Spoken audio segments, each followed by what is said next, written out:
It's just a little after 5, and we're going to begin the December 1st Mayor and Alderman Workshop. I do want to remind everyone that this is live, being televised live, and we will be voting on to whether we were going to continue doing this tonight, or Tuesday night. We will have discussion on that tonight. Prayer will be by Alderman Waldron on Tuesday, and I will have the pledge. Everybody please remember to look over your minutes so we can vote on those. We have several really good presentations for Tuesday night. We'll be presenting Ricky Quinn with a beautiful book from Miss Murphy, where she has done a booklet together of everything that we've done for the benefit for Ricky, and it's really, really nice. So we'll be presenting that to him. And we also have a presentation to the city from Miss Murphy. So that's pretty exciting if y'all see some of the work that she's done for us. She's wonderful. She's fabulous, yes. She is. Then we'll have our Employee of the Month, and then we'll also have our Chief Award of Excellence. So those are always the fun times. Old business will be second reading of Ordinance 2011-30, an ordinance to amend Title 3, Chapter 3 of the Laverne Municipal Code by adding a new Section 3-311 relating to the employment of collection agencies to collect municipal fines and costs. Bruce, did you want to bring us up to date on anything on that? Nothing has really changed on this. This just allows the city to employ a collection agency to start collecting overdue fines and court costs and things like that. So we have to take this step first before we can go that route. That's basically what we do with the water billing. Yes, sir. Okay. Anybody else have any more questions? And also, before I forget it, I'm going to step back to the presentations. We will also be honoring one of our officers that will be retiring. We'll be doing a very special presentation for our police dog, Cash. And that begins at 6:50. So please tell everyone, love to come out and honor. For those of you that are not around a lot of the police activities, these dogs are treated just as an officer. And it's very special to them and their owner, trainer, to treat them as such. So please come out and let's show our respect to Cash. He served our city, I think, for 10 years. And it'll be a very special honor. So we'd love to have as many people out as we can to honor Cash. Next will be our consent agenda items. I think Ms. Felicia has a stack of them, and we're going to begin with the bid for the I-24 Waldron Road lighting and high mast lighting replacement. I'm sure all of you know the state, that is our requirement. We have to keep the interstate lit. We have done some things to it in years past, but never took care of it all, apparently. We put out a bid, and they went up to $96,000, but we're asking that it be awarded to Stanzel Electric.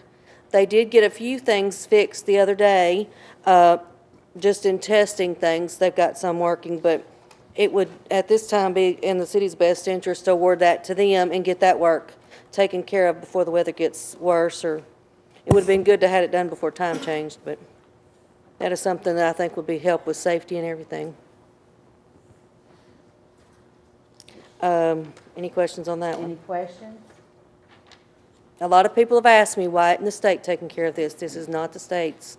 We have to take care of the intersection.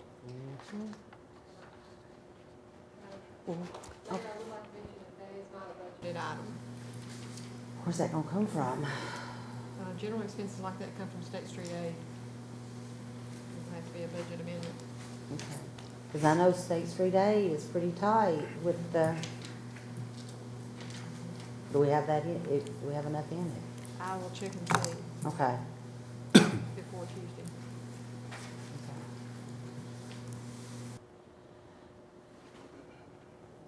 Okay, the next one is just a general maintenance that's throughout the year, any high mask lighting, any of the street light repairs. that may happen at any intersections. And that, we're asking, I've included a spreadsheet for you. S&W Contracting came in the lowest of anybody on that complete bid, so we're asking that that be awarded to S&W.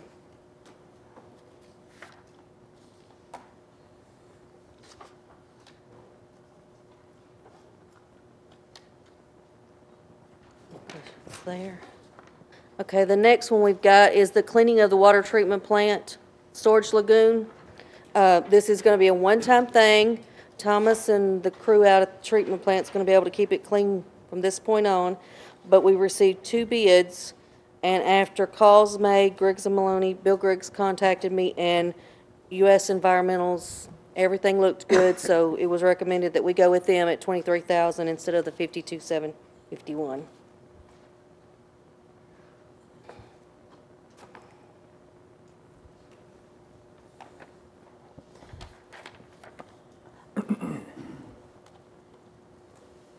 Okay, next.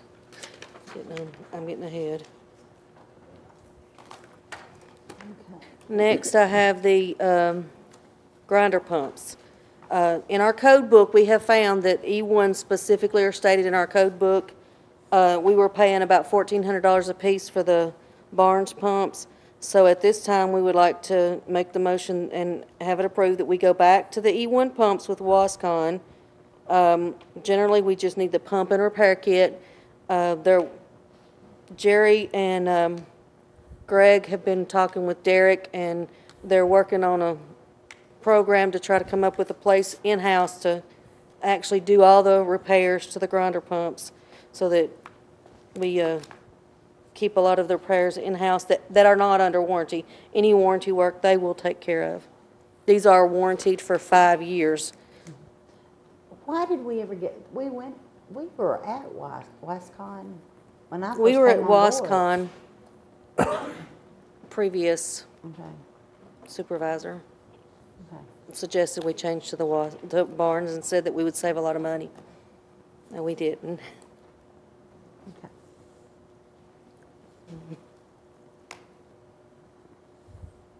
Okay, the East Hurricane Creek flow metering, this is specifically, we're gonna try to meter the flow that's going into Metro so that we're all on the same page and we know that we're right. As you see, Dudney, Fox, and Neil Hall worked with us on this bid, and they are recommending the low bidder on it. Someone in their company has worked with that company, and I think that it's gonna be several thousand under budget, so I think that would be the best way to go and go ahead and get that started. The water treatment plant, we have the chemical metering feed pumps. We're not buying all these at once, but we went ahead and did the bid. We specifically told them we were breaking it out. But they have, we've done the research, and Industrial Plastic Works come back with a quote of a bid of $24,359.60, and that's been unanimously decided that that's who should be awarded that project. And it'll also help with the future changes that they're gonna need to be making out there to make sure all the pumps coincide.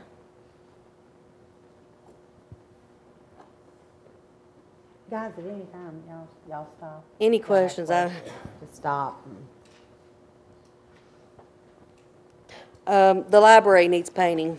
The library board has already discussed this. We will take your decision to the library board and let them know. But Teresa had budgeted $20,000 for repainting of the library.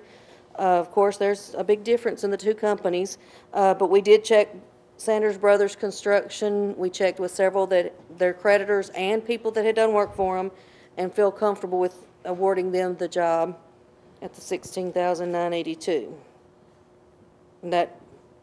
And I did get a call. We're probably gonna need to clean carpets and things like that over there too, but as we paint, a lot of things will probably need to be done to refresh it a little bit, but they're gonna go with high gloss washable paint, and it should be able to, most of the work that's gonna be in high traffic areas will be done during the closing of the library. Other times will be done on weekends if they have to come in. They'll make sure that.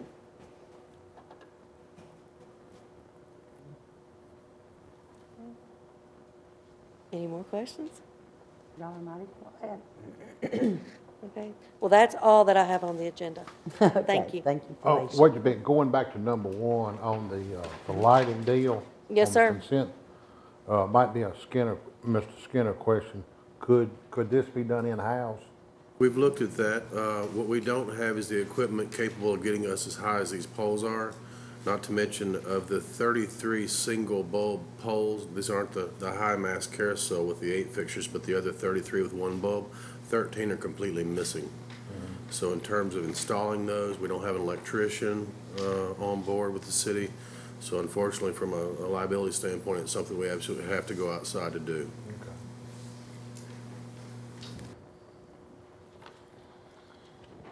Okay.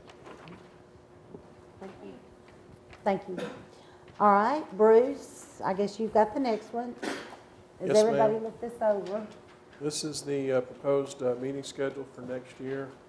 There are several changes that we're going to have to make. The first thing I want to ask about, just for discussion, December of this year, this month, we have a workshop scheduled for the 29th, and then the mayor alder meeting is scheduled for January the 3rd. If everybody could look at your own schedules and make sure that's going to be okay and not interfere with the holidays, everybody's going to be in town and everything. Sometimes we need to move that meeting just because of everything that's going on around the holidays. So just think about that, and if we need to make a change, we need to vote on that probably Tuesday night. If you go through your schedule, there are a few months that have some changes as far as city council meetings. The first one is in March of 2012. Due to the state and local primary elections on the first Tuesday of the month, I'm proposing that we move that meeting to the Thursday following, which would be March the 8th. And then if you continue down through the next month where we have some changes is August of 2012. There again, due to the state primary and the county elections being on the first Thursday, that messes up our workshop date. So I'm proposing that we move the workshop to the first Tuesday, and then the meeting on that following Thursday, have a Tuesday, Thursday back-to-back, which we have done before.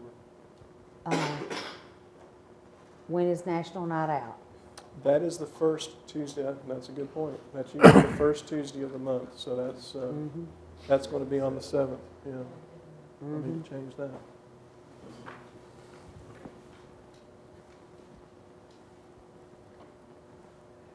So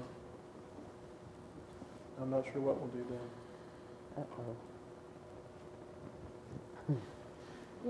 because all of our other nights are pretty full right in that neighborhood. Every Tuesday.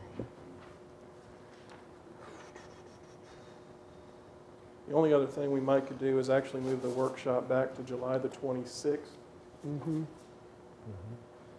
then have the meeting itself on the 9th. You're looking at 2 weeks in between the workshop and the meeting, which is a long time, but, you know. I think that'll be okay. Is that, I think, anybody have any objections to that? We really don't have much choice. Yeah, there's not many options.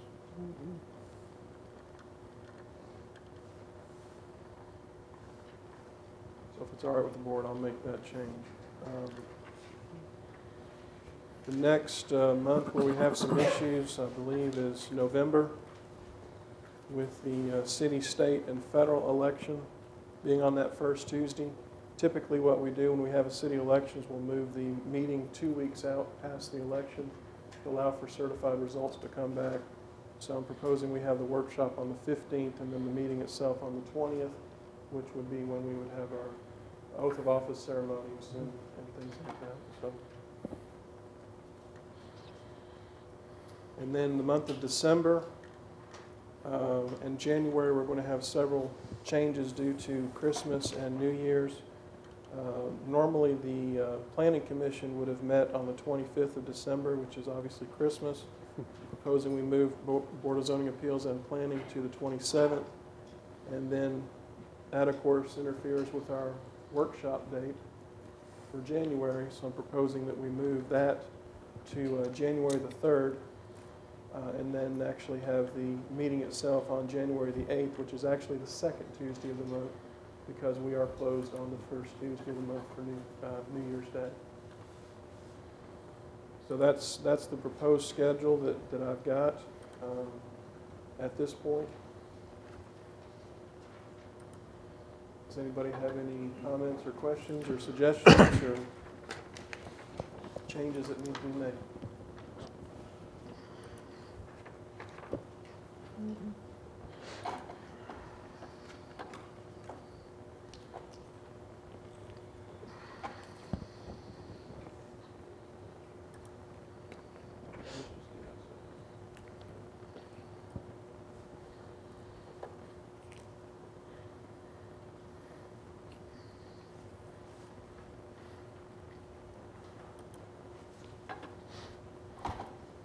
Y'all just be sure and look all this over and decide about this coming January. Look at your calendars and everything, make sure. So, okay. Okay, we'll be fine. All right, moving right along, approve application for the 2012 Library Services and Technology Act, Technology Grant. You want to speak to that? I guess that's something that IT. Is that IT, Greg, Glenn? Yes. This is something that we've been doing every year since I've been here. It's standard. It's money from the state to go to libraries for technology equipment, new computers, replacement computers, switches, routers, things like that. This time, I believe, I don't have it in front of me, but I think we requested 17 computers. Should be on that. Do you have it on what? Okay. Let me look here. She wanted two additional computers, and then the computers in children's to be updated. Yes, it's 17 desktops and also a router. Yeah, we requested 17 computers to refresh staff computers and one router to assist with some, we got 4 new computers on the last grant for patrons, and that's to help network those together. We will not get this, what we requested, most likely. I think last time we requested about 19 computers for $8,000 something, and they gave us 900. So just so you know that they're going to give us what they want to give us, but that's the request we put in. And this is a 50-50? This Yes. is a match grant. Okay.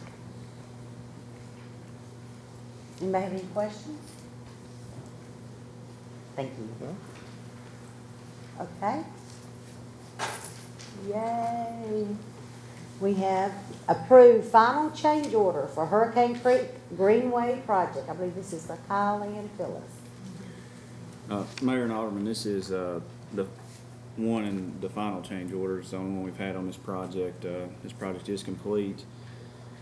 Basically, if you'll look at this sheet, you can see the change orders for $10,301.84. And if you'll scroll down, there's a spreadsheet I believe you should have. Can you go to the right?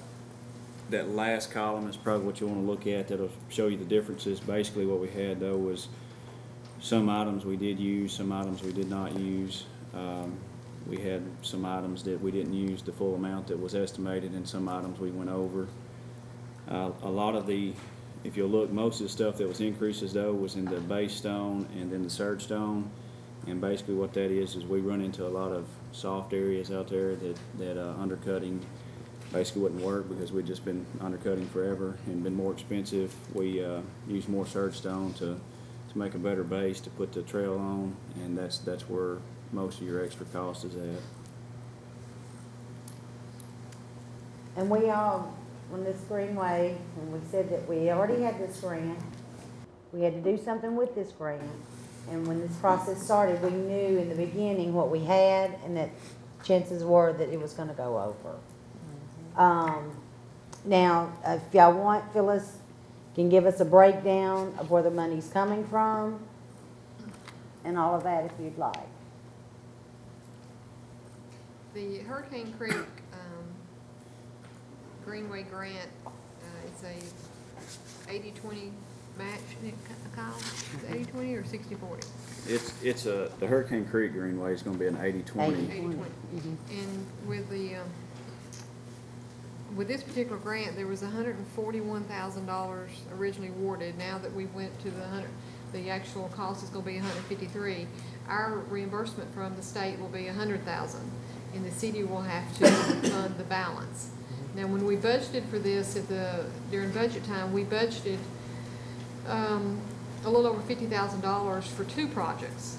Now we're going to be spending that $50,000 on 1 project, and we anticipated having enough impact fees in to cover that $50,000, and it doesn't look like we're going to acquire enough impact fees to cover that. Right now, there's about $15,000 in the capital projects parks fund right now. So what I'm recommending is that we use another fund, whether it be general fund or state street aid, to pay for the project in total.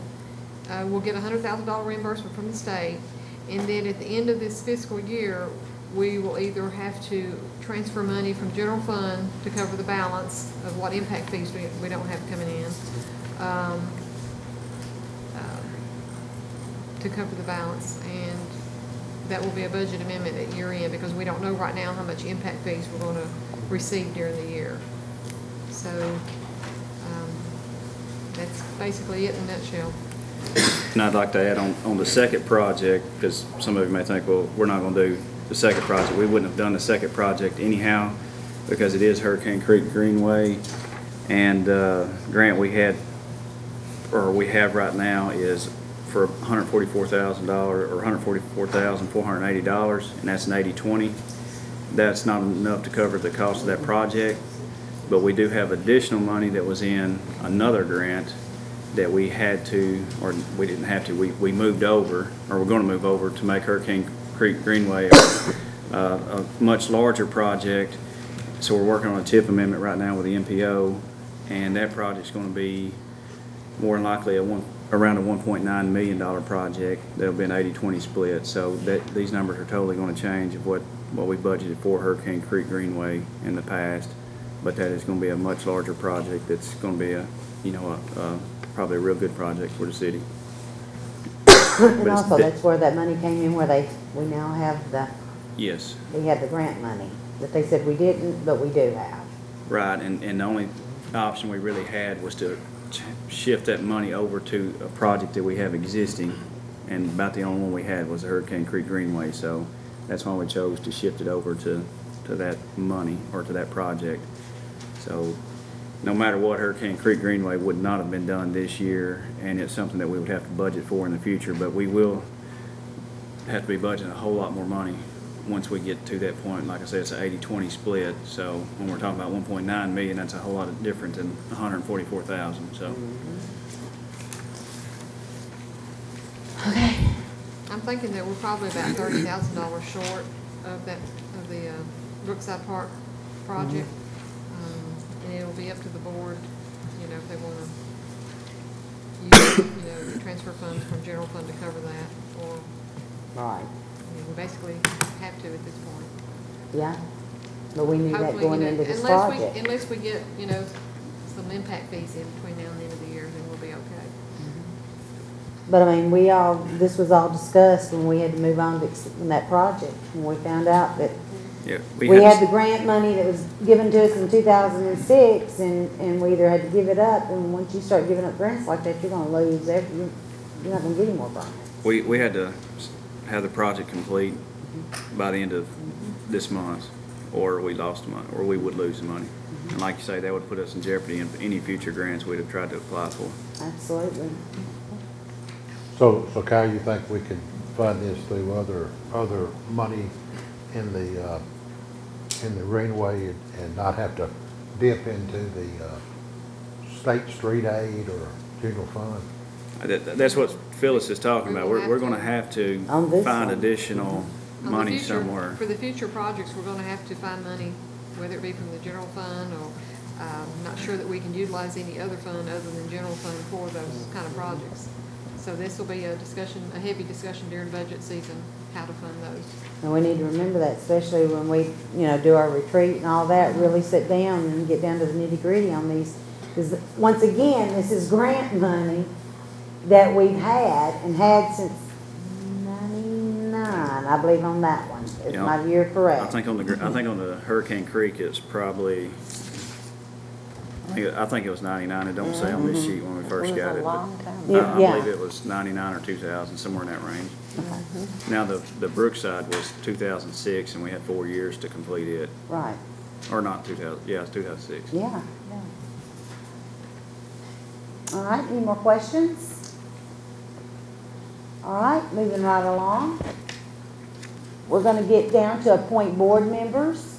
The Laverne Housing Authority, the term for Jerry Butler expired at the end of November. I spoke with him.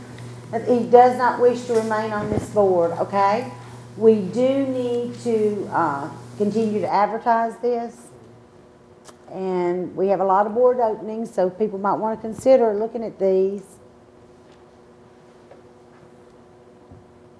We do need to keep this. Yes, I mean, there may absolutely. come a time when we can do something with it. Of course, right now, we cannot. Well, but- actually, I would love to see this group maybe meet, and maybe they can even help in getting, we were talking about some of the senior living facilities and the complex that you've wanted for so long. So, in essence, it probably wouldn't hurt for them if they even met quarterly and maybe try to help us find something to do with that. Probably wouldn't Yeah. hurt. Wouldn't hurt, I suppose. Okay. All right. Next is the beer board. The term for Randall Henson will expire in December. We're gonna see if he wants to remain on that, but also people can, apply for this one as well. The Historical, Preservation Advisory Committee, the term for Ms. Carrie Smith will expire in December. And I do believe Ms. Carrie has been under the health, so you want to check on? Yeah, we need to check, because I think she had an accident at the house and broke her hip or broke her knee or She's at something. Adam's place, isn't she? But maybe if we can check, because I certainly, if somebody wants to stay on this, she's a huge part of our history here. So, all right, library board. The terms for Fred Gaston and Montique Lester will expire in December, and we will be advertising this on Channel 3, and you can contact to see if they wish to stay on, or at this point, if they want to look at somebody from here, other citizens that might be interested, so just talk with them and see if they're still interested. Of course, our local emergency planning committee,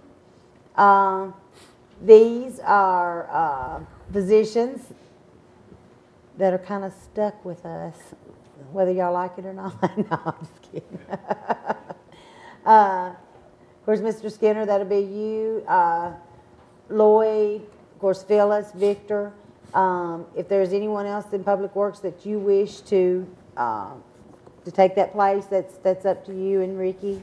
So if y'all want to get together, by you being the new department head, so.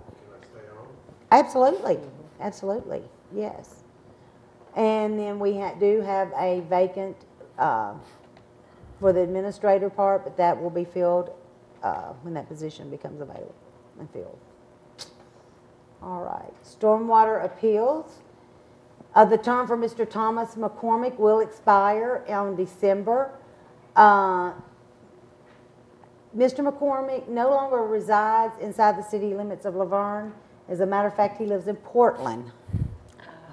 So, We need a new one. for whatever reason, he wanted to remain on this board, and I'm sorry, but that's where I think I draw the line.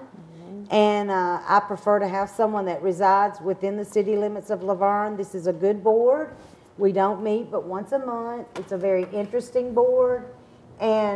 it's a lot to learn, but it's interesting. It's not hard at all. We give you all the information. Katie's very good about getting us the information, and I would love to see someone from within the city limits to please sign up and apply for this board. You only meet once a year, so it's not going to get into your schedule very heavily like some of these other boards where you have to meet every month. So please look at these and please consider. All right. Mayor, with all of these, basically, we don't have any applications for any of these. Okay. I'm going to request that we take these off of the agenda for Tuesday night Okay. and put these back on for the January meeting to allow us to get time to get some applications in hand. Okay, that's fine. So people get out and get those applications. All right, number 7, first reading, ordinance 2011-31, an ordinance to amend the general fund capital plan by removing the warning system. What we're doing here, no, we are not giving up on the warning system. We're removing it from the budget in order to be able to seek grant money. In order to do that, we have to take it out of our budget in order to seek grant money. And I know a lot of us have been on sites, digging, looking. There was a great deal in 2011. I'm not sure about the 2012 yet. But we are seeking to look for grant money on this. So no, the weather system is not completely dead.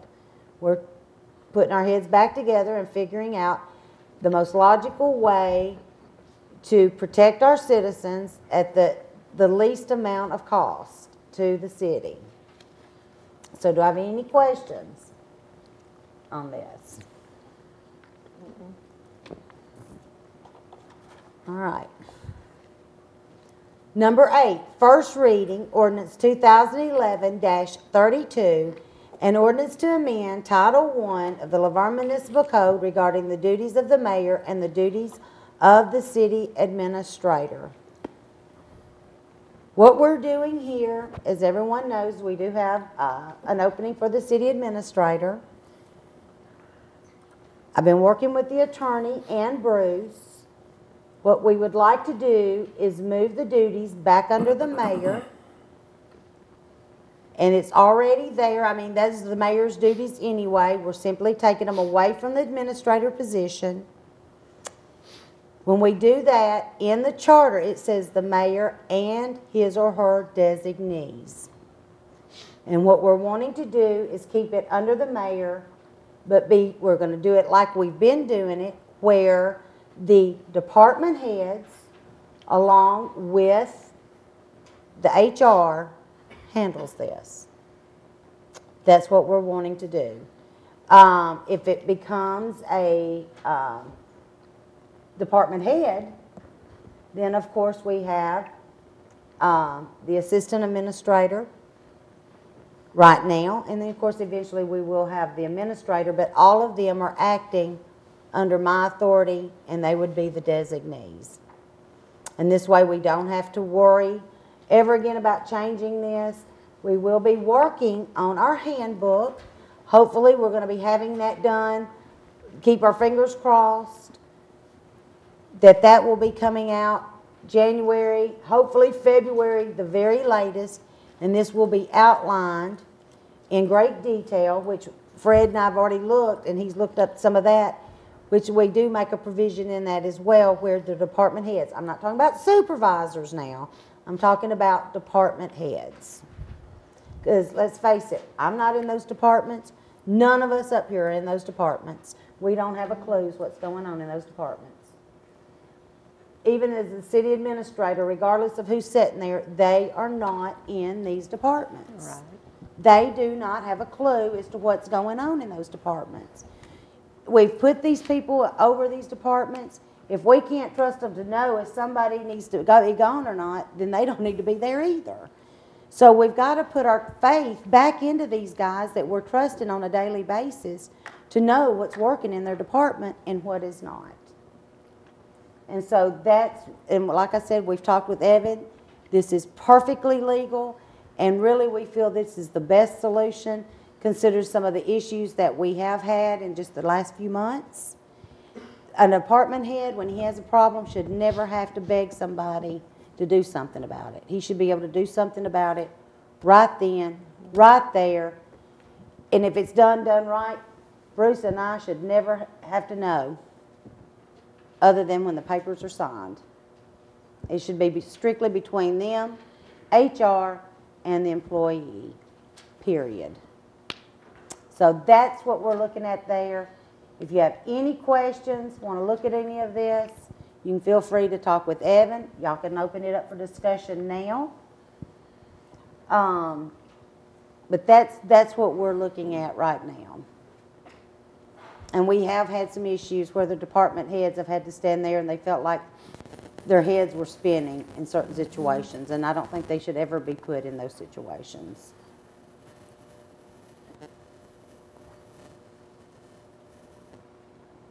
Basically just looking to amend this, not just now, but also once the administrative positions fill, it's going to be.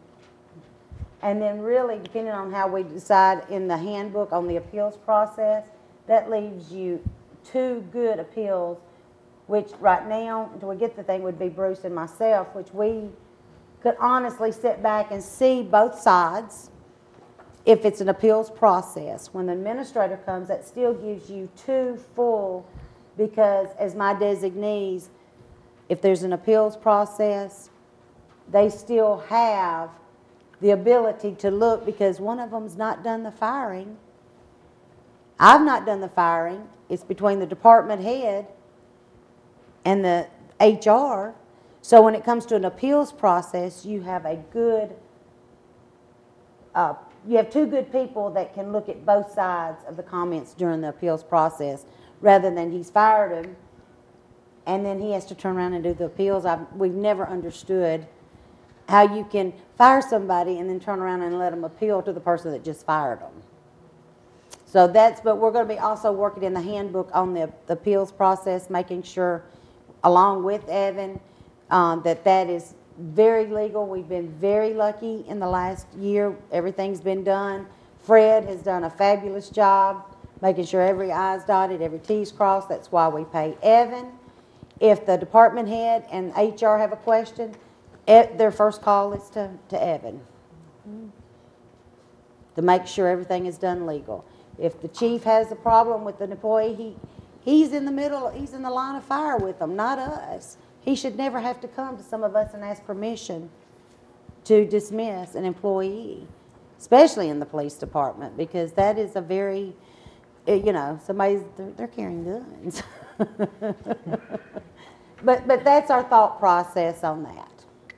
And like I said, we've sat down with Evan and Bruce and I and talked at great length about that. And that's disseminating the workload. And I personally think if an employee, I think that's going to give them a greater respect for their director as well. So, and the director still has to go to HR. They cannot just go, you're fired. It's a process. And that's pretty much keeping us out of them having to ask permission to get rid of somebody.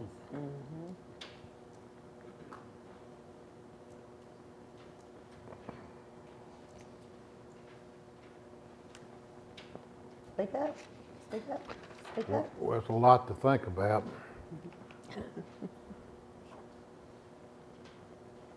And Fred and Evan, Fred and Evans both looked at that. Fred, you comfortable with this?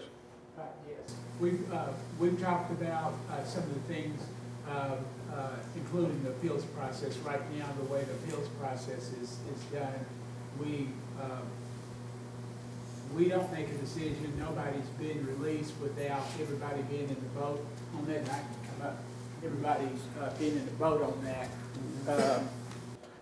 But we're duplicating efforts. There's not a clear process. I don't believe that someone ought to be let go without the department head being involved, the supervisor looking at the history, looking at that, and doing that. So we're doing that now, and then we are turning around and and doing the same thing on the appeals process. Also is regarding hiring as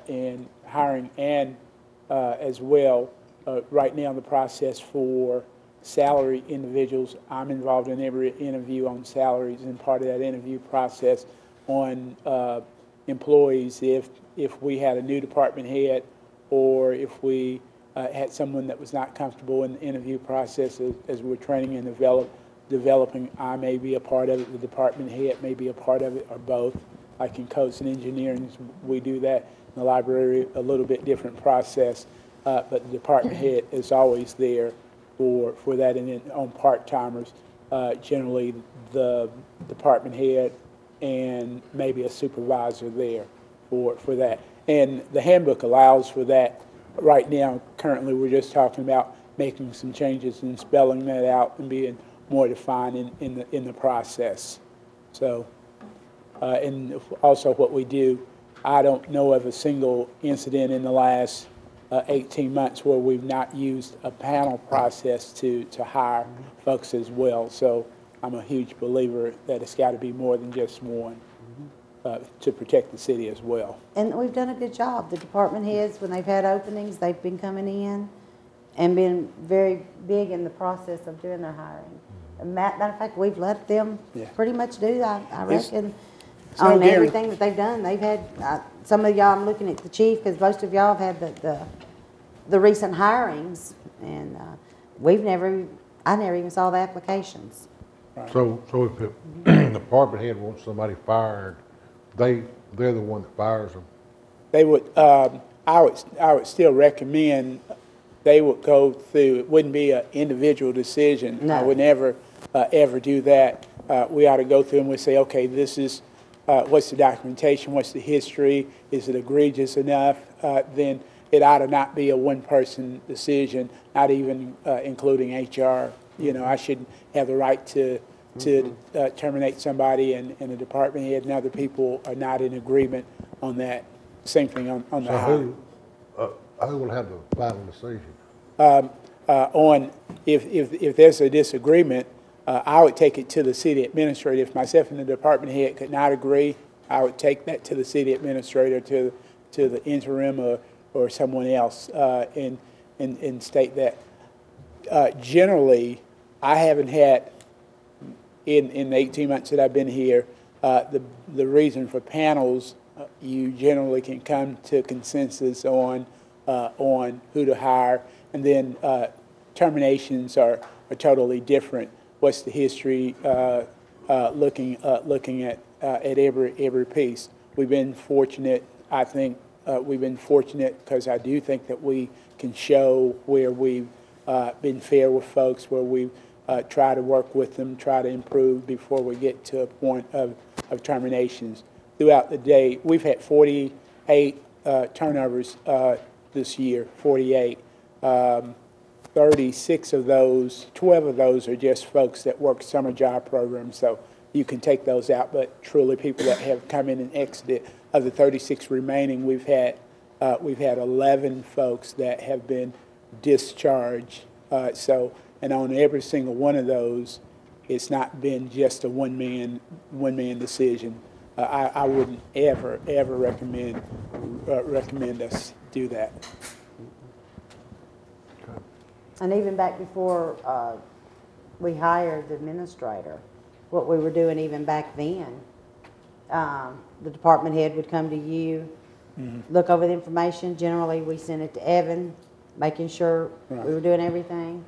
And either Bruce or I would say, you know, give us the details, and then we left it to them. If the department head said, I need this person terminated, we look over the evidence and we say, we would do that. And also on the hiring, one of the other steps that we do, if there's an opening, not that I don't believe a department head, but there are a couple of things that we do. One, confirm that it's in the budget versus having to come before this board to ask for a new position or ask for a position to do that. So we definitely continue to do that as well. And I'll always ask. Don't want to get down the road and be embarrassed where we're making an offer. I don't know if where we've had to make an offer that we had to to rescind based on the fact that it wasn't a position to be filled. But on the positions that are filled, like I said, they handle them anyway. And they've done a really good job, so. Anybody have any other questions?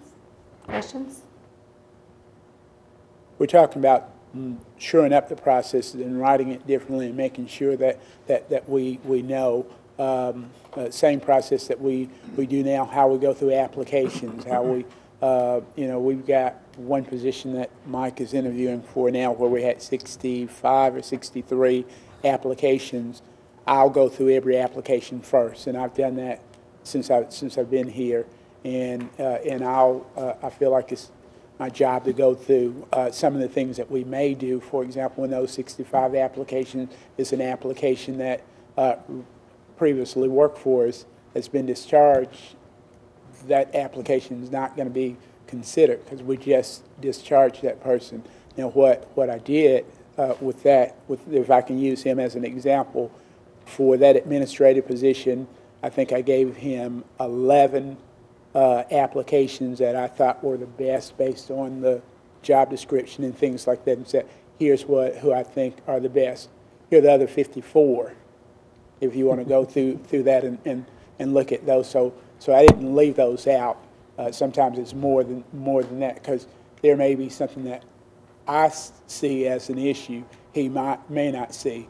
Generally, if there's a concern, I think that we talked about actually 2 in that group that had worked for us before. So there's consensus there even before we get to the interview stage.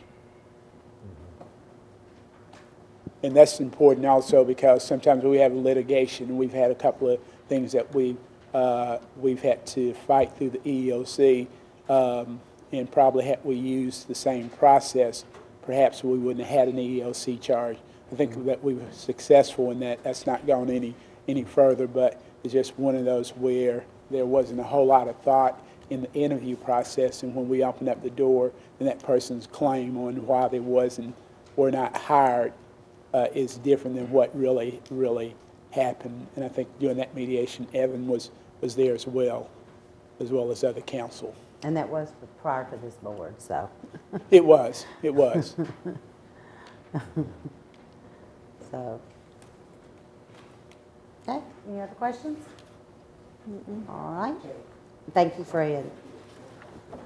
Okay, motion to approve health plan renewal. Fred, you may be back up here. Do we have anything? I don't think that's it. Yep, there it is.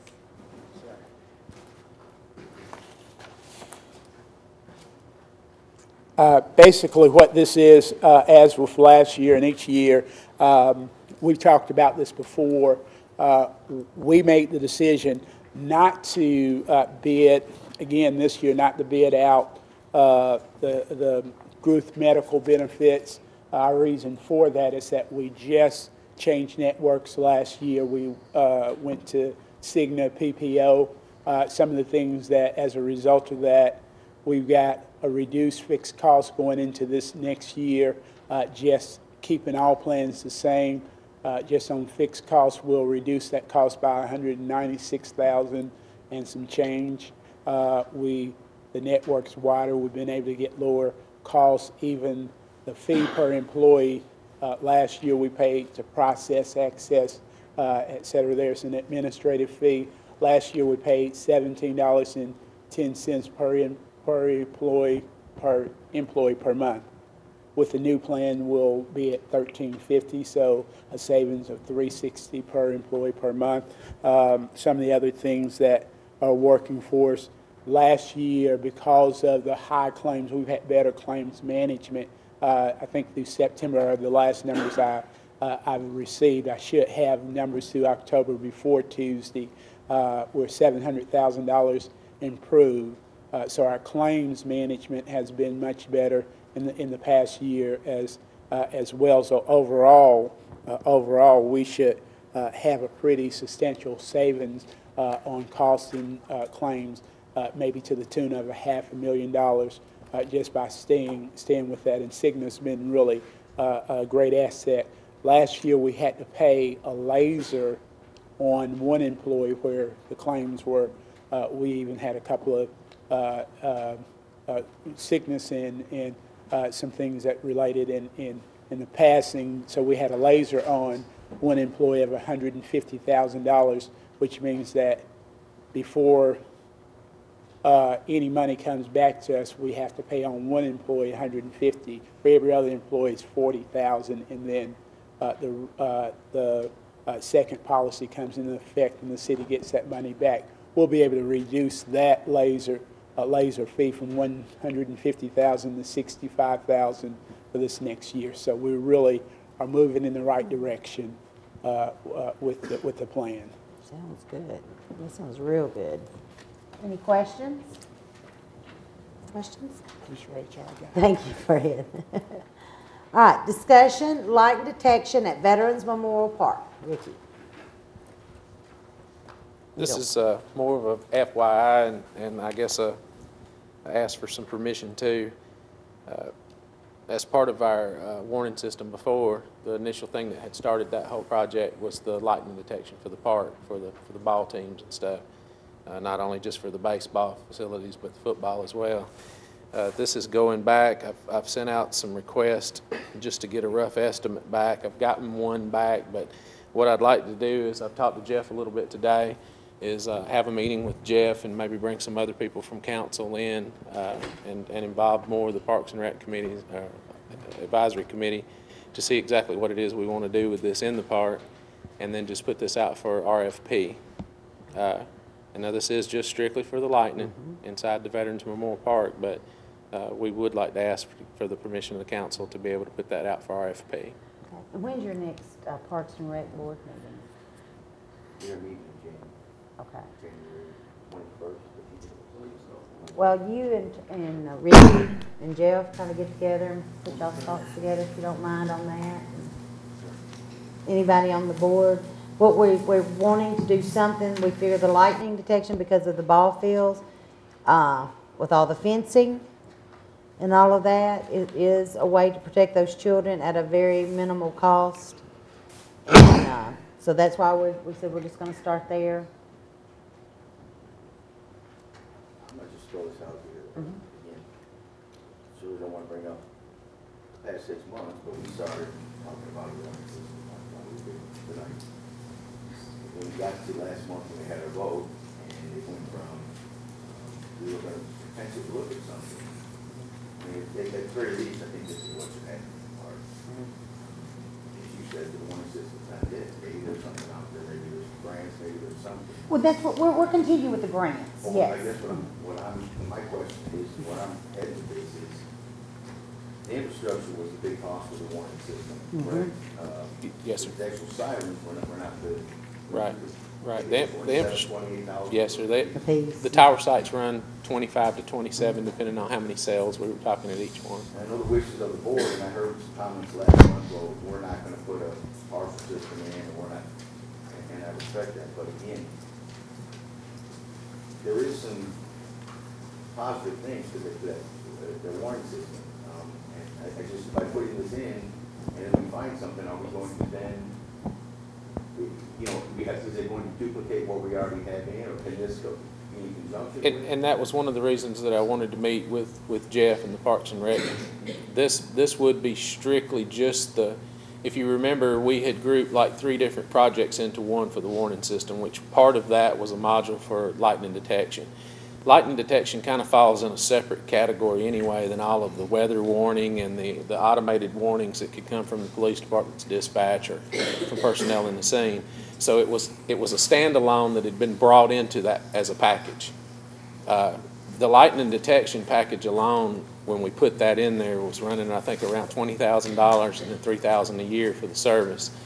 By doing it this way, just the one that I got back, and don't hold anything to this, but it looks like it's going to be around 24 or 25 just to put in the lightning itself, because you have to understand the speaker's not there, the connection between the two's not there. There's a small piece of infrastructure. Now, in going back, if we were to find grant money to put the all warning system in, we definitely would want to make sure that whatever we do lightning detection equipment wise will tie back into that system. But we would be able to do that both directions. We just need to make sure that, and you're right, we need to make sure that once we get to that point, that it will be able to be tied into that complete system, which every system that I've looked at, even on the lightning so far, most of it is over through RF frequency, which was the same thing that we were going to do with the actual siren itself. But that definitely would be something we would need to make sure is that whatever we do lightning-wise will tie back into the main system in the future. So it's not a great deal of extra cost by pulling this out separately. In fact, in the very beginning, we had talked about even doing it as a separate project. So, That, yes, sir. do you have any other questions? Anybody else? All right, thanks, Ricky. All right. Number 11, discussion, motion to televise Board of Mayor and Alderman workshops. As y'all know, for the last 3 months, we've been going live with the workshops. I've had a great deal of positive feedback from this. There's no cost. Jerry's here with us anyway, with the stuff set up. I think it's been great. I've had everybody says they really enjoy seeing this, and I would like to see us to continue with it. I agree. As long as Gary and everyone is capable of doing it, and again, I've heard a really good things. Anybody else? I mean, it's no different than the meeting. I just hate that we have to get dressed. Oh. We have to clean up now. We have to twice. clean up. We can't come tacky. But I do think, I've heard a lot of citizens say that for the first time, they're actually getting to see the discussion. And so when it comes time for the votes and they watch it, they understand the votes better. So, but I would like for us to consider on Tuesday night keeping this. I think it's a very good thing for the citizens, and it's very, you know, didn't cost us anything. So. All right, number 12. Discussion, invoice for hazmat cleanup. Amos Zane. On July the 16th of 2011 this year, there was city emergency responded to a call at 376 Park Court North. There was possible meth lab operation going on at this home. This is a rental home, and due to all of the expense the city incurred with, I think Ricky has broken down an invoice that's attached here. The city incurred about $6,486 in cleanup cost in regards to that incident. I sent the homeowner, whom lives in Texas, a letter on August the 5th informing him of the amount of the cost to him for that he should reimburse the city, and had one phone conversation with him, and was not happy. I think originally he kind of was okay with, you know, with everything. He knew that, you know, this is going to be expense on him, and then when we sent him the formal documentation, he didn't respond, and then when he did respond, he wanted to talk to the city administrator, and city administrator talked to him, and he told the city administrator he was having some financial difficulties and you know, needed some time, and the city administrator said, well, why don't you just write something up, send us a letter, we can work with you, you know, maybe set up some kind of installment payments or discount the fees or whatever.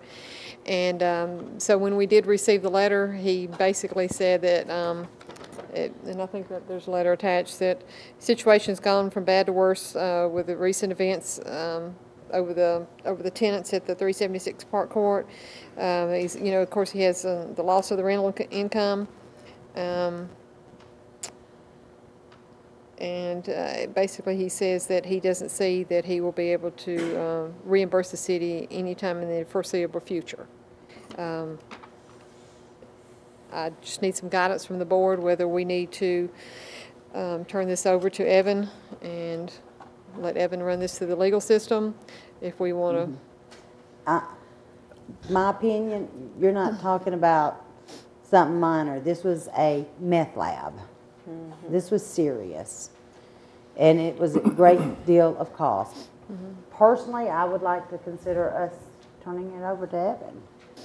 I mean, we cannot just sit idly by, and as everybody's seen on the news now, that the monies are being cut. Yeah. Where these meth labs are considered. I mean, you know, and I know, especially with the economy, people continue to do these things. If I recall, the state doesn't contribute anything toward the cleanups anymore. No, we It's don't strictly- receive a dime. Right. It's It's all all on, it's all ours. on the city now. Cities Every and single counties. thing is ours. So, do give this a great deal of consideration. I mean, the house hadn't even been taken apart from the meth lab. It's still taped up. So what, my question is, as far as the city, what liabilities fall back onto us that this house, that was a meth house, is still standing, yet we don't have the funds to tear it down and demolish it? It's still owned by this person who's saying, well, I don't have the money to do it. You know, and I mean, it's right smack dab in the middle of a neighborhood. So what do we do? Does the house need to be tore down or just come in and No, cleaned up?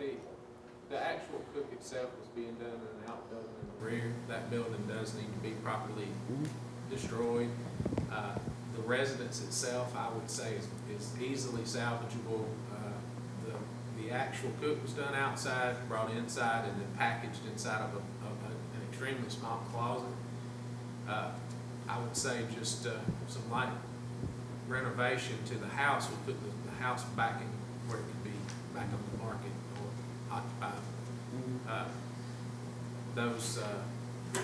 It being sealed, those notices, as Phyllis said, are still up. It's still closed off, but even the building itself has not been deconned. Nothing has been done to it. It's been shut up, and that's it. It's got caution tape across the front of it and a sticker stuck on the door.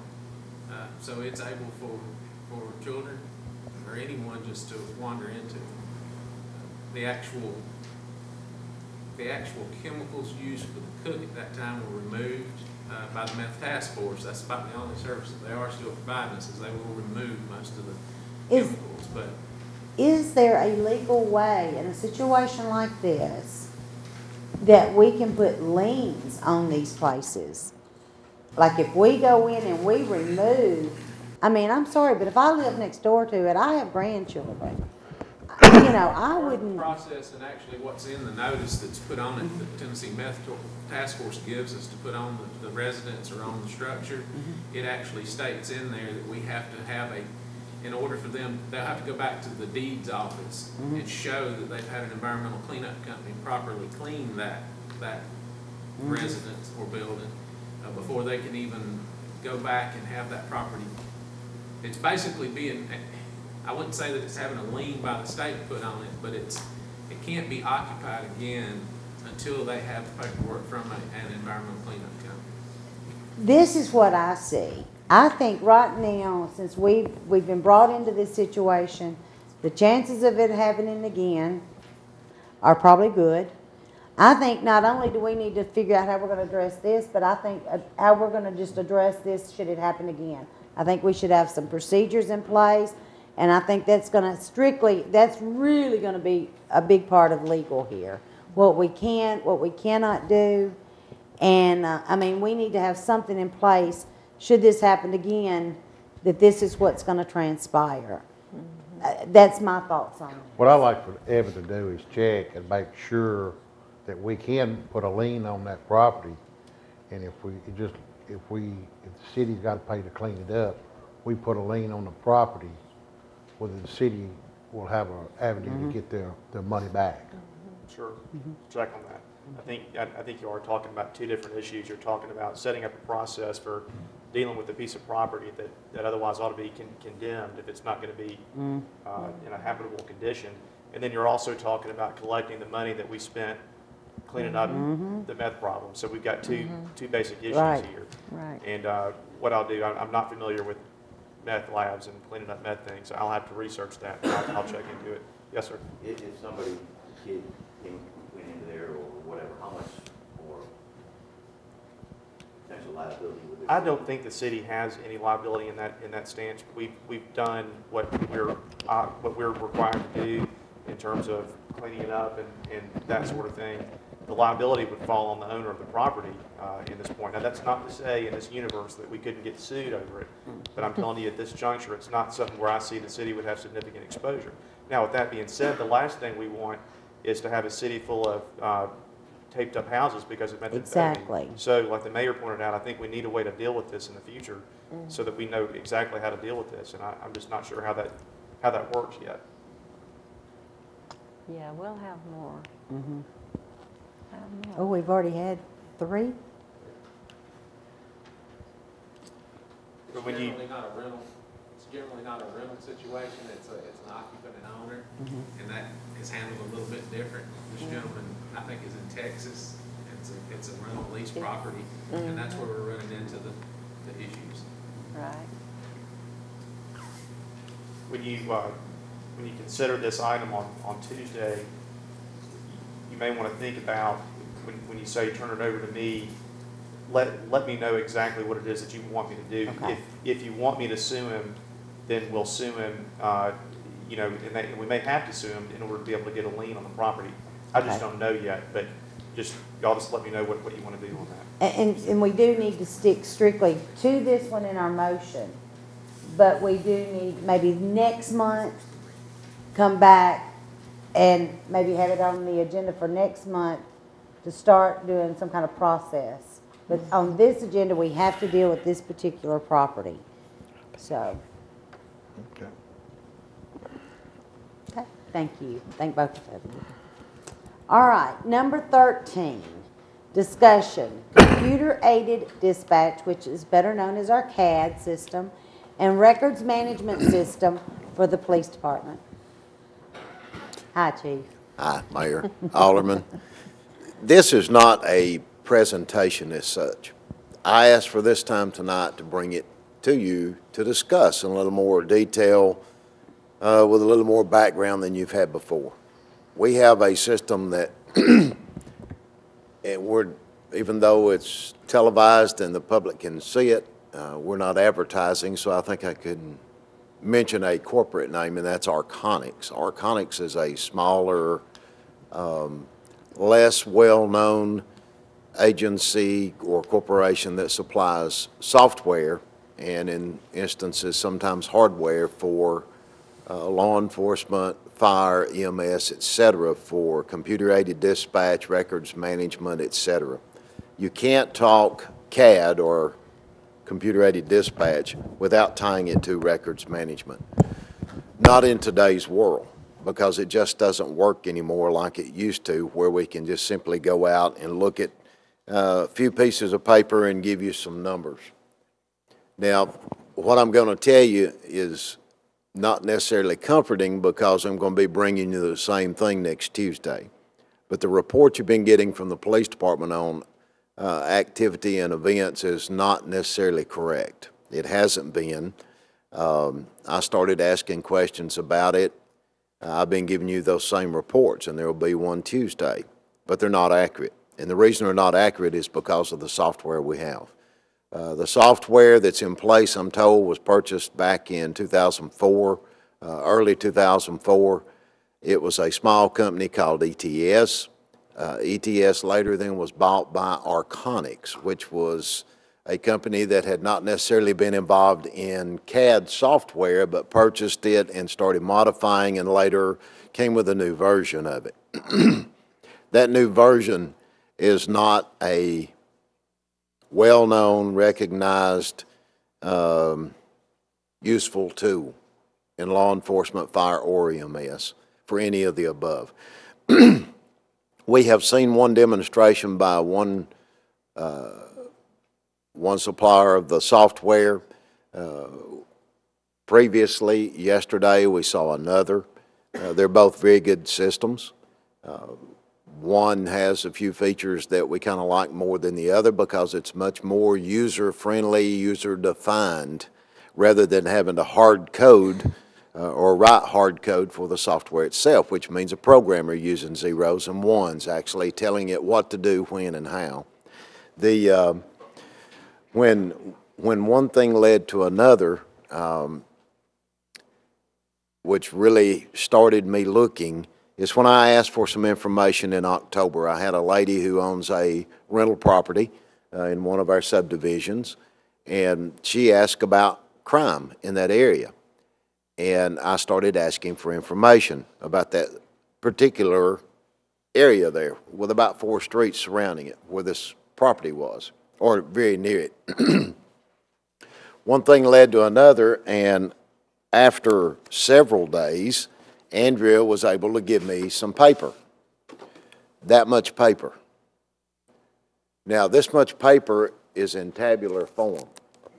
Each line represents an incident that occurred in that area. But these incidents are everything. It may not be a crime, but the only way I can get the data is to take it, and this is 2 different years. This is 2010, January 1 through October 15 data, and 2011, January 1 through October 15 data. I have to go through here manually and do tally marks. I have to read each separate line. I have not been able to finish it yet. I could, I'm not paid overtime. I can work all the hours I want to, and it doesn't cost the city anything. And I do that frequently, every day just about. But it's a totally manual process with the system we have today.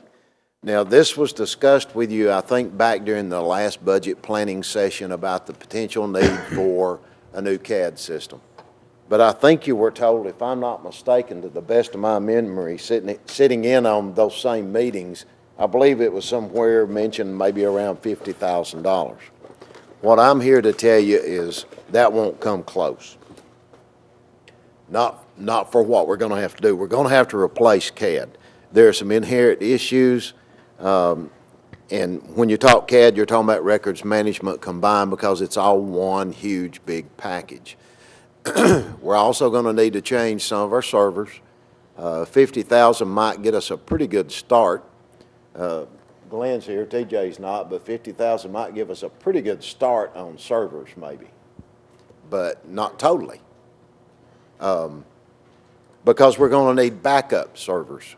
Because if the main one goes down like it does frequently now, we actually have to call an IT tech at night on weekends to come reboot the servers. That's an issue for us, because if someone has a 911 emergency and they call us, we don't have the access to computer. We go back the way we used to do it many years ago, pen and pencil on a log sheet, and that's the way we have to handle it.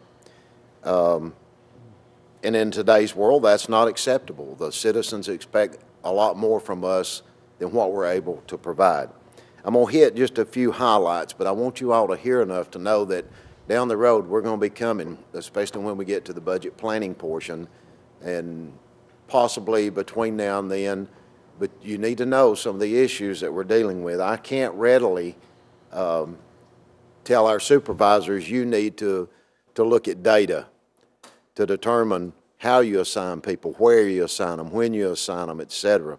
Alderman Waldron had a question a couple of weeks ago about cases, closed cases, open cases, arrests, recoveries, etc. In order to do that, we have to go through every single individual case file jacket manually, go through and read through the case file, and then again do tally marks to be able to give you that information. We're doing well to put people on shifts right now. We've got 3 that are vacant on midnights. We've got 2 that are off with line of duty injuries. One just had surgery, and the other one we're still waiting to see if he's going to have surgery on the knee. And then we had one that Fred and I had worked together on this week that we had to terminate yesterday morning because of some gross insubordination. We don't have the folks to sit down and look at it. And in today's world, that simply is not acceptable. not only do we owe it to the citizens, they expect us to provide it, and it's our job to provide that. But down the road, we're going to have to do something. To give you an idea at some of the things that we're dealing with, when Arconics bought the old ETS, that software, ETS was a very, very small group. I call it a two-man garage shop. No offense, Alderman Waldron, I don't mean it's a garage setting. I'm talking about two guys sitting in their garage at home writing code for software. Everything's hard code written. We cannot update any of our computers over there because if we put Windows 7 on, it's going to lock it down and it won't work with it. So we're still dealing with old software that's there from Microsoft, which eventually won't be supported. And this is not supported now. They don't make changes. They will not accept us asking them to do anything. I mean, they won't even discuss it. If we have a problem, they have to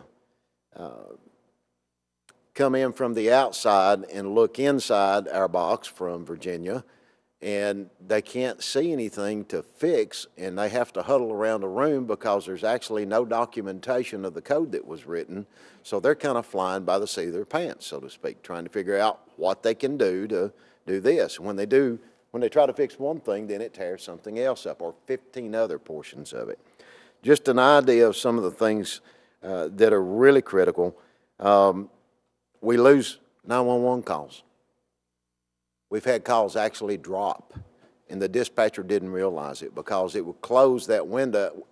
If you've got two dispatchers sitting there, they've got two different screens that they're working through, and if they finish a call and another one's coming in and it's ringing, or two or three more calls are ringing, they're going to another one, and instead of the system prioritizing those calls and queuing them up for them so they can start dispatching people, it's dropping them sometimes. And sometimes it may be a good while later, it'll pop up, and all of a sudden the dispatcher says, well, there's nothing there, and they go back and they remember then that they had gotten that call, but they weren't able to dispatch it because they were doing one right behind it, even though it might have been a lower priority, but it may be an hour or so later before they can get somebody to it. So that's a major issue for us, liability-wise, I think, for all of us who are involved. And Counselor's shaking his head, yes. The 911 calls are critical, but even more importantly than that, to me personally, is I have a responsibility too to ensure those officers are safe and do everything I can with training, technology, whatever. We have situations out there when it drops calls in midstream that they don't realize an officer's out there.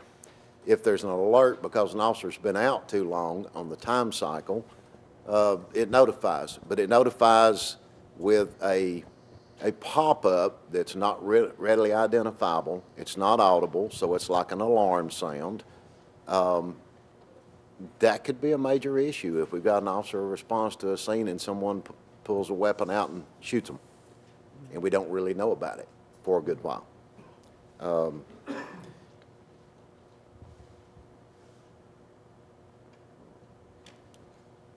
The data that's in there, as you see, is not readily available, and there's just very little we can do to manipulate that data or drill down in that data. We can't use it for crime analysis unless we manually go through it. And by the time we do that, the trend's already ended and they've gone somewhere else by the time we could go through it, spending a week or so looking at the data. Murfreesboro Police Department had Arconics, and a few years ago got rid of it because they simply could not live with it. Of course, Murfreesboro's over 100,000 now. They're about a little over three times larger than we are, and have many more calls for service. But we've answered over 24,000 plus calls for service this year already, this calendar year. So when you start looking at that magnitude of data to try to look through, there's no way to do it manually unless you've got something doing it for you and that's using the computer to help you.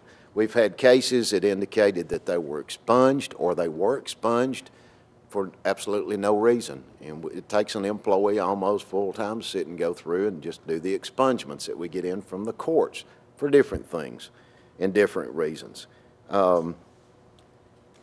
Arconics says they will no longer support the software we have. And to tell you the truth, most of the long-term, 3-decade-old software companies that are out there that are considered some of the best in the country, in the world for that matter, will tell you they've never heard of Arconics. So what we have is not only a dinosaur, it's an unknown dinosaur at that. Apparently there's not a whole lot of skeletal remains out there that archaeologists can find even when they go out in the world, if you'll allow me to use it that way. The thing we're looking at is having the capability for supervisors to go in and it give them standardized reporting going through so they can look at the trends. It will plot trends and look at what's happening over a very short period of time so that you can see it. It maps it. It ties in with ESRI or ESRI software, which will allow us to go in and look at mapping that's already there, mapping that's done by the Assessor of Properties Office so that we actually see locations. It will allow us to go in and not only use those standardized daily reports that we see on a daily basis, but do ad hoc reports as well. Drill down very deep into the data and look at much more in depth at what's going on and what's happening and why. There's a thing called CompStat that some of you may have heard about. It began in New York several years ago now. Most recently, Chief Surpass, that was at Nashville Metro, used CompStat. It's something that can be a very useful tool. We have to be very careful about it. We can't afford to change the way we do our reporting just to make the CompStat numbers look better. However, it gives you information. It's data-driven assignment and allocation of personnel, plus what the issues are, the problems are, etc. If we needed to go in on an investigation and try to find out if there was a person of interest or suspect by the name of, I'll say Sherry Green, and Tom Broker. We think that we're in the car together. We were told they were at this period of time, but to go back and find those, you've got to go through, sort through the names and all the individual reports for each name. You can't do it. You got to pull them one at a time, pull it up, print it out, and look through it. We can't go in and ask it and then it give us a report. I asked them in the demonstration yesterday to tell us how many of certain things they had had this period of time in this area, and they went in and they did the drop downs and selected it and hit the button, and in about 2.5 seconds it popped up not only the tabular data, but it also popped up the charted data, the picture where you could actually see it. That would probably take us a week to 2 weeks to do that now. Not only does it improve the things we're doing from the law enforcement perspective, it also gives fire information that they can use. It also gives us information that we can provide to EMS. The CAD that we're looking at, one of the things I told them was I wanted an interoperable CAD with the digital data where they could, if the E911 center will set their system up where they will accept our data, we can push it directly to them instead of having to totally go through, take all this information and then transfer a call and then them take time to have to enter information before they could dispatch an ambulance somewhere. We could actually push it to them. We have a lot on the interstate. One of the companies I know that yesterday's company is interoperable with is Intergraph. THP's intergraph. We have to call them when we have wrecks on the interstate. Instead of them having to take the time to go through before they dispatch somebody to come to investigate that crash on the interstate, it would go automatically to them and it would pull it up and it would merge into their system. It's kind of like the interoperable radio communications.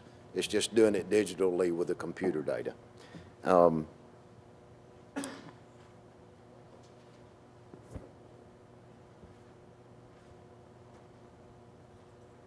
I don't think there's a single member on this board that doesn't want to provide the best services we can possibly provide for the citizens at the best price. But I will tell you this, we're going to have to do something. This is the biggest problem that I have faced since I've been there. More a problem than just trying to put people on shifts on the streets and keep them there. We can shuffle around and shift around some. We can't do anything about CAD and RMS. We're going to have to replace it. It's not something that we can work with and reallocate and reassign or manipulate in some way. We're going to have to do something with it. Before it's over with, we're not going to be able to do our jobs as you expect us to do and do it with good information and good data. We're going to have to provide that. We owe it to the citizens and they deserve it. And we're looking down the road, the total package, my guess is probably somewhere between 400 and 500,000 before it's over with. But what that will include in the long run will be not only the software itself, that will include providing the hardware for servers. I told them we needed the backup server off-site. In case this one goes down, we still have connectivity. We have the fibers here available to us now. We can use the fiber optics cabling and give us very quick response. Whether we put it somewhere else in the city, house it in another facility somewhere that's safe, hopefully out of the water somewhere, or we could even go to a sister city, like go to Smyrna and say, we need to keep this in your server room. And those conversations have already been held between my counterpart and I about discussing those kinds of things and working together. But it will also include the mobile client, which is the computer in the vehicle, which would allow the officer to see in many instances not only the location, but they could also pull up a map of a property and look at it. If we had a child lost or a senior lost, we could pull a map up and be able to look at a visual. It uses not only the ESRI capable maps, but it'll also allow you to use Bing and Google mapping too to view a location. We could put pre-plans not only for fire out there, we can also do layout of schools in the event we had an active shooter. We could have that capability there so they know exactly where to go and what's happening at the time. Down the road, we're looking at other things that we could do, like streaming video that you could actually see what's occurring at the time. We can't afford that now because of the bandwidth and what it would cost us to do it. But the technology's there. It's way past where we're trying to go. We just can't afford all of it, but we need to try to afford some of it. And before everybody gets scared, if you'll remember, this is in our 5-year plan. It is in the 5-year plan. However, it was 3 years down, I believe, if I'm correct. So what we'll have to be really considering is maybe move, it's gonna have to be moved. We don't have a choice. I'm telling you, when I come back for the budget planning, when we do our workshop together, I'll be coming to you with moving priority up considerably and moving some things around, but it's something we're going to have to do. Mm-hmm. When I heard about the calls just recently, I was like, we can't wait. It can't be put off 3 years. So, now with the discussion on this for Tuesday night, what do you want from this board for Tuesday night? Nothing, actually. Okay. I wanted to speak to it tonight. It doesn't have to be on the agenda Okay. Tuesday night. It doesn't have to be discussed. This was my open setting where I could talk to all of you at one time, and it's open and in the public, but it also allows the public to hear some of the problems we've got. With the CAD, is there remotely a chance that there's any kind of grant money? for that? in I from have law written a enforcement? letter that's going to the 911 board here, asking them, recently, they voted to provide funding to the sheriff's department for a new console. Now, down the road, we're going to have a new console too, with the communications here. The first thing we got to have is CAD. We can talk right now. Okay. We just can't track our calls right now. Right. And that's the most critical thing for us. The board did some funding, and my letter that's going to them, or has gone to them supposedly, is asking them to help us with funding for this. Now, we may not get all the funding, but if we can get a portion of it, that will help. There's no doubt. You know, this would be correct me if I'm wrong, Phyllis, but this would probably be a capital project that would be probably 4 or 5 year outlay, whether it's bond or whatever. Something of that nature, more than We likely. just need to sit down and. It would have to be something that would be looked at. Of course, that would have to be bid. We know how those things are too. But that's one of the things, even though some of the companies want to talk to you about them financing, and they're told up front that has to be bid as well. But I'm going to ask for it to be bumped up in the 5-year plan and us begin working on it immediately, just as soon as we possibly can. But I am asking for that funding. Monteque came yesterday and sat in on the presentation, and she said, I had no clue. And she is working on trying to see if there are dollars out there specifically for this. Our biggest problem now is many of the law enforcement dollars have been pulled back to federal agencies, and funding to local and state agencies has been reduced drastically. That's why we don't have the funding now for the meth cleanup, because the feds pull their funds. So maybe we need to talk to our congressional delegation a little bit and tell them, continue looking at some of those. Anybody have any questions? It's pretty direct and to the point. Everything sounds really good, and there's no doubt we need it. We just need to find the funding to pay for it.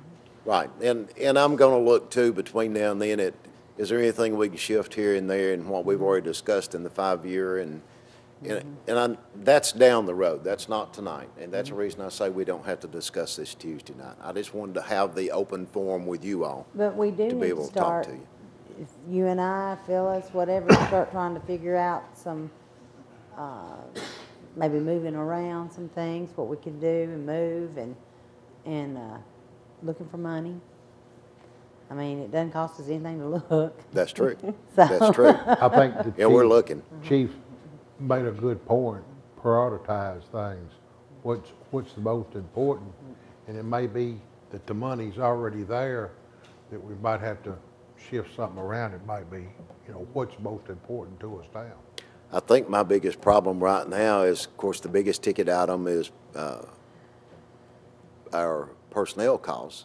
That's the biggest ticket item in the budget. And then this year, probably the next one's going to be vehicles. But then when you turn around and you've got 10 vehicles down in one single day, that you can't drive, and that's a constant, continual, everyday thing. Not 10 every day, but we had one event a couple of months ago where we had 10 go down in one day. That's the shape we're in there too. I mean, we've got an aging everything almost. You're right. But we'll be getting. Thank you all. Thank you. All right, we're down to mayor and alderman comments. Okay, we'll start with you, Alderman Broker. I just bring up to everyone here, kind of ask me to set the retreat again, talk a little bit about budget hearings, and then kind of start. A tentative date will be January 13th and 14th, which is a Friday, Saturday. If it's okay with everyone, again, I'm going to pursue the chamber building. It was free, and it was everything we needed there. Again, we'll get it up with any other fund, but again,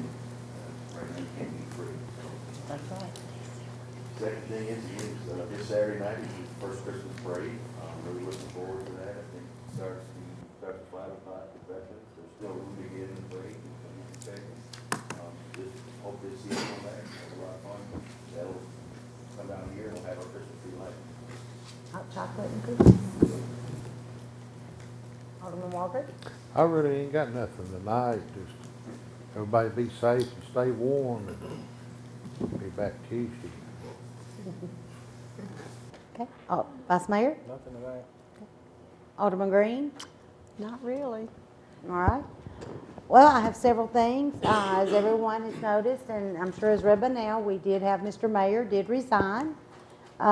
We do know that everyone from this council and the city we wish him well. And we will probably begin looking, after the first of the year, we'll get through the holidays, and at the January meeting decide when we want to start looking, if that's okay with everybody to get through the holiday season. And I think we need to just take our time, look around, send it out all over, and then we'll come back collectively as a board when we have those names. And I say again, we just take our time and really look hard at what we're going to choose here. I want to thank everyone who came out last night to the county commission. They did reconvene the redistricting committee last night, so I want to thank all the citizens that came out. We have several in the crowd that were there last night. We want to thank all of you for showing up and supporting the city, and regardless if it's county or whatever, we all have to stick together and go after the things that we think are important for us, and thank you again for coming out and supporting the city at the county level. We do have some very good information. We tried to get it in your packet, but Bruce does have it in your box. We're happy to report we did receive our water report. And Thomas and the water treatment plant, we are at a 96. So that's very good. We're very pleased with that. I think we're going to get with Kathy and do a big news report on that. We're very excited. We love those numbers. Love those numbers. So congratulations and thank you. That is combined with distribution. I'm sorry? That is combined with distribution. Yes, that's right. Way to go. Yay. But that was awesome. When I opened it up, I'm not going to lie to y'all, I was kind of like looking very slowly, really. But I was very, very pleased. And good hard work, and we do appreciate it. Also, you'll be getting this. Bruce, did we put that in their mailbox as well?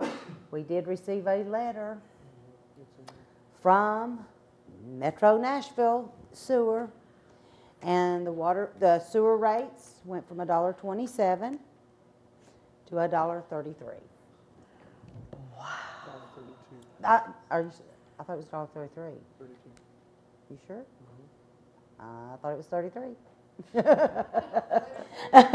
going to argue. The letter's confusing, but it is Yeah. $1.32. Okay, and anyway, it went up. So what is it? Said $1.33. But anyway. What'd Bruce say? It went up, so we were not happy.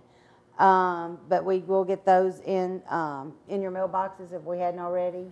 It's got a full report in there, full explanation.